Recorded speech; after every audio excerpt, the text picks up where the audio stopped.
The PriceWaterhouseCoopers team has worked with the Academy over the last day to prepare and verify the ballots being sent to the 5,800 voting members of the Academy. Those ballots will now be turned over from PriceWaterhouseCoopers to the U.S. Postal Service for delivery to the voting members of the Academy, and then those voting members will return those ballots directly to us. Okay. There they go. They're gone. You did very well. job, We're not Doc. worried about that anymore. Good job. There are 10 nominees for the Best Picture Award. The voters are asked to rank them according to their preference, 1 through 10. And so the ballots will come back with those notations made. And the preferential balloting process works in a way to determine the film that has the broadest, deepest support and at least a 51% majority amongst the voters of the Academy.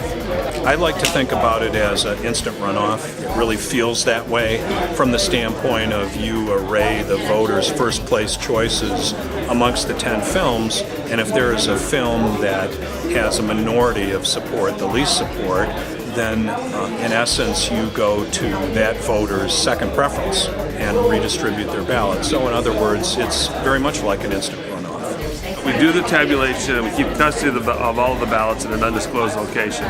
It is an area, it is a room, fairly large, that has no windows, has very limited access to get into. You have to go through several sets of locked doors to get to it. And indeed, we keep all of the ballots and the results locked away in a safe in the same location, also behind an additional set of locked doors. So it's a fairly self-contained unit, if you will.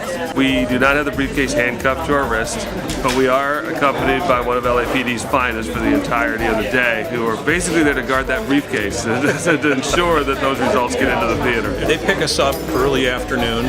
We're usually required to be at the red carpet at the Kodak Theater around, say 2:30 or 3 in the afternoon, well before the show starts. And so our day starts early afternoon and lasts until the show's over. We take separate cars and we're driven separately to the show, again as an additional security measure to ensure that at least one of us gets to the show. It's LA and we're somewhat notorious for traffic in this town.